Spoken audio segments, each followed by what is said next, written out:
Sahabat hikmah di balik kisah. Pagi ini kita buka dengan kisah dari Tangerang, Banten. Sejumlah warga menjadi korban penipuan investasi sembako. Warga yang kesal langsung menggeruduk rumah Rika Fatmawati, terduga pelaku di perumahan Total Persada. Warga datang untuk meminta pertanggungjawaban pelaku atas sejumlah uang yang sudah disetorkan. Namun, pelaku yang sudah mengetahui peristiwa tersebut lebih dulu kabur dan menyerahkan diri ke kantor polisi. Paket arisan sembako yang digagas pelaku ini dari tahun 2019 lalu. Warga tergiur karena harga yang ditawarkan pelaku seperti minyak goreng, mie instan, dan kopi jauh lebih rendah dari harga pasaran. Sahabat hikmah di balik kisah, dari aksi tipu menipu warga ini, pelaku diperkirakan meraup keuntungan hingga 65 miliar rupiah. Astagfirullahalazim, uang haram semua itu.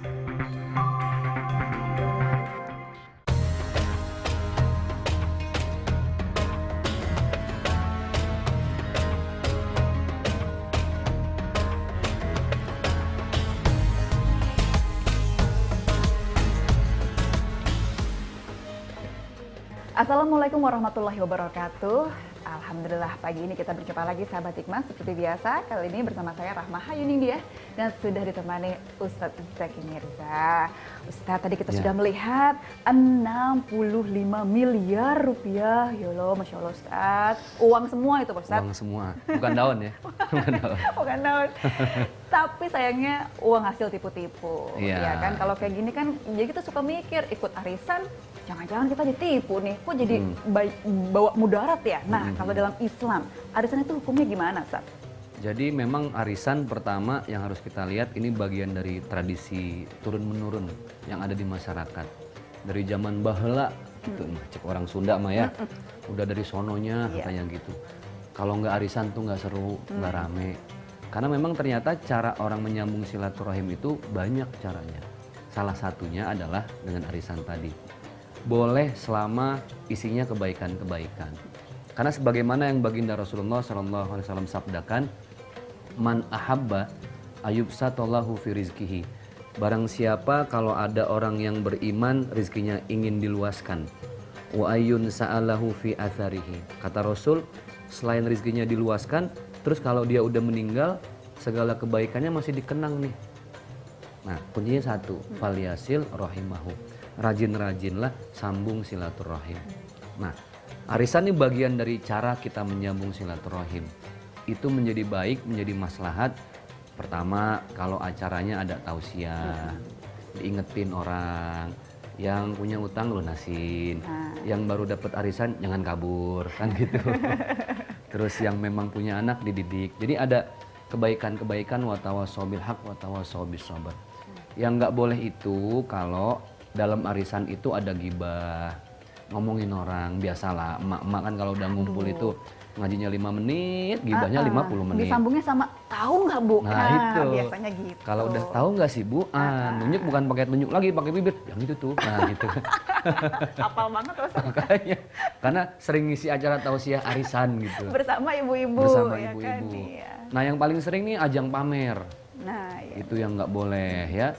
Aduh Pak Ustadz, saya tuh dari jam berapa gitu Ustadz ya gitu. Aduh terus sebelah mana ya, Nah, sambil itu. gini ya. Tapi kalau isinya adalah kebaikan, saling menasehati, saling membagi berkah. Malah kalau zaman dulu itu masing-masing bawa lauk yang saling berbeda tuh dari rumah masing-masing kan. Iya betul. Zaman dulu. Sekarang udah catering lah ya. Bisa pesan online dan lain sebagainya. Sekarang mah udah panggil fotografer sendiri biar eksis. Nah, itu foto-foto. dia. Tetap yang penting acara foto-fotonya itu.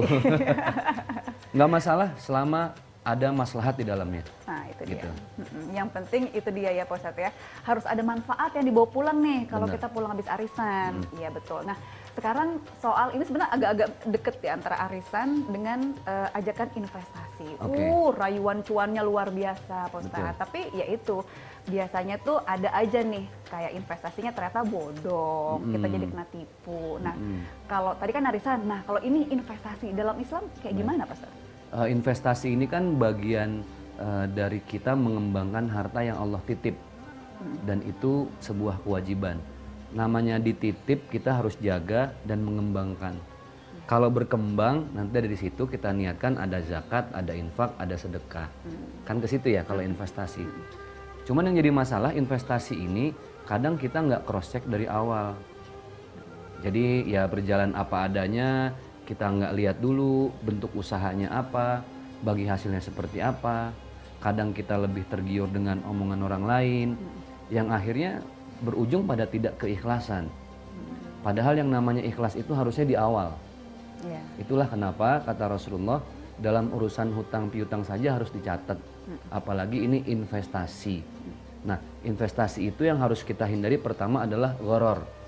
Gharar itu ada unsur yang tidak jelas, tidak stabil. Ini barangnya apa? Iya. Kalau memang bisnisnya kopi, harus ada, kopinya harus berbentuk dulu. Adanya di mana? Kelihatan barangnya. Iya. Kemudian ada juga kita menghindari doror. Doror itu bahaya. Jangan-jangan ini mengandung unsur haram bisnisnya. Dari jenis-jenis makanannya dan lain sebagainya. Maka ketika berinvestasi harus dilihat dulu. Jenis barangnya apa, terus sistem keuangannya seperti apa, ada riba apa enggak di dalam situ. Supaya bisnisnya menjadi halal dan thayyibah. Bukan hanya halal tapi juga baik. Karena kita khawatir kalau dari bisnis kemudian ada profit dan kita makan dari uang itu, akhirnya kan jadi sesuatu yang menggerakkan tubuh kita juga untuk berbuat yang tidak halal. Jadi di cross check dulu zaman sekarang, hati-hati. Karena sekarang bisnis pun banyak yang online nih. Benar. Penawaran di beberapa aplikasi online dan lain sebagainya gitu ya. Coba kita tanya sama yang lebih paham, lebih ahli, supaya dalam perjalanan bisnis itu jelas. Tidak ada unsur penipuan. Apalagi sekarang banyak orang mengiming-imingi yang kadang nggak logis, tapi karena butuh uang, akhirnya ya mau nggak mau dicemplungin uangnya. Ya kalau udah hilang, ya udah wassalam. Akhirnya nggak dapat apa-apa kan. Betul, berarti harus diteliti, ditelisik dulu, diriset dulu seperti apa. Nah, Pak Ustadz, tapi kalau misalnya kita mungkin nggak terlalu punya kemampuan atau tidak punya daya telisik yang bagus gitu. Jadi mungkin kita nggak tahu kalau ternyata investasi yang kita gabung itu ternyata ada unsur ribanya, itu kita dosa nggak, Pak Ustadz? Selama kita tidak tahu, tapi salahnya orang tidak tahu karena nggak mau tahu sih ya. Jadi yang penting menguntungkan aja zaman sekarang. Pokoknya nguntungin, gue dapat berapa, oke bismillah jalan. Padahal dia nggak tahu di situ ada belum dihitung ada zakatnya, di situ tidak ada unsur sedekahnya gitu kan. Kan kalau usaha yang bagus itu, contoh nggak usah jauh-jauh, beberapa hari kemarin deh, saya lagi ngomongin investasi dalam bentuk sesuatu lah. Yang saya tanya pertama, ini dari bagi hasil ada zakatnya nggak? Kalau ada zakat potong di atas, bagus. Jangan sampai nanti kita berinvestasi tapi lupa dengan kewajiban menyisihkan sebagian harta kita untuk dibersihkan dengan zakat tadi. Jadi jangan hanya sekedar lihat jenis investasinya, tapi kebermanfaatan profitnya untuk siapa saja. Jangan untuk sendiri aja, tapi untuk banyak maslahat orang. Jangan cuma cuannya aja. Ya. Ini kira-kira kedepannya berkah atau enggak gitu. Nah ya, itu dia, yang mahal dari bisnis itu kan berkah ya. Kalau orang berkah, insya Allah berapapun cukup. Tapi kalau nggak berkah, sebanyak apapun pasti kurang. Nah itu dia pelajaran utamanya. Baik, sahabat hikmah, seperti biasa Ustadz Zaki akan menjawab pertanyaan dari jemaah hikmah semuanya. Kali ini adalah pertanyaan tentang hobi mengoleksi boneka, Pak Ustadz.